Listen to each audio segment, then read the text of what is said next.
Ni hao, Chairman He. I'm Vice President Portis, and this is Vice President Sandoval. We're representing McKinsey and Company, the consulting, and he'll let you know what we do.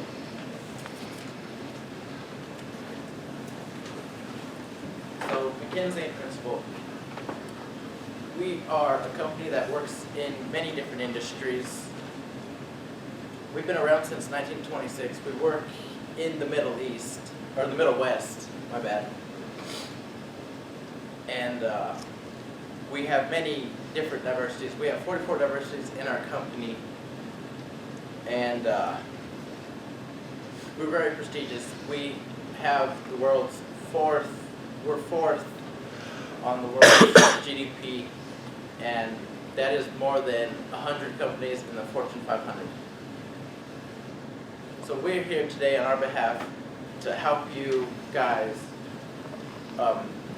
during difficult situations when you're having a conversation with someone and things get a little heated and things aren't supposed to go a certain way.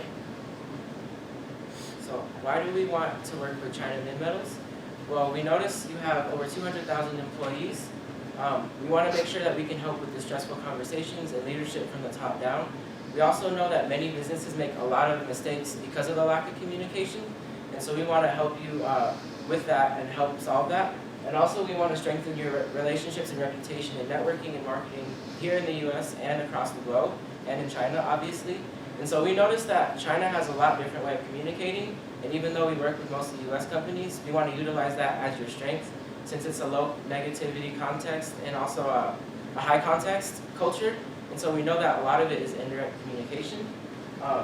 We also know it's really top-down, relationship-based, and hierarchical. So even though a lot of things are from the top down, a lot of people are scared to have negative conflicts, so we want to train everyone from the CEOs to the employees and the bottom workers how to do this and how to help out with that. And so we also want to cover the 3 different types of stressful conversations. The first is, I have bad news for you. So that's when you have to criticize somebody. We know that it's different here in China, and so we want to make sure that we can use that in a clear way and criticize people appropriately. The second one is what's going on here. So this is when conversations get really intense. You don't know how to react really, but people come out of nowhere and throw you a curveball. And lastly, we have you're attacking me, and this is where it gets really intense, up to shouting. A lot of really just negative conflicts and like super intense, almost fighting type of deal. Yeah, so preparing for stressful conversations, always know your weaknesses. We're all human. We're not all perfect. We all have our weaknesses. So it is good to know your weaknesses, know how to react when someone is to bring them up, and so you know how to communicate with whoever you're talking to. So self-awareness is being able to know how to react during a difficult time. Let's say that we're in an argument and you need to just relax, stay calm, know where you're at, and just stay calm and cool. Lastly is rehearse with a friend. This is very beneficial. This helps a lot. This allows you to not get as mad as you are with someone else. It allows you to joke and not take things so serious. So managing stressful conversations is honor thy partner, disallow the partner, fight tactics, not people. This helps you, this allows you to listen and not over-talk who you're talking to. Yeah, and so we believe that if we work with you, we could really help out. A lot of China's, China Mid-Metals, their corporation, help you out with your national business, help you figure out how to manage these conflicts and stressful conversations. And we also want to increase our presence. We haven't had too many consulting companies out of the US, but since we're diverse, we have over 44 nationalities represented. We want to extend to some of our employee strengths.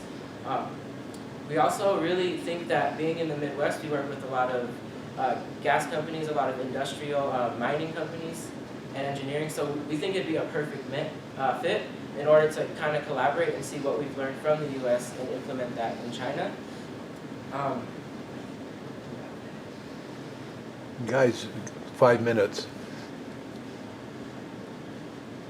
Good. shy. Shy.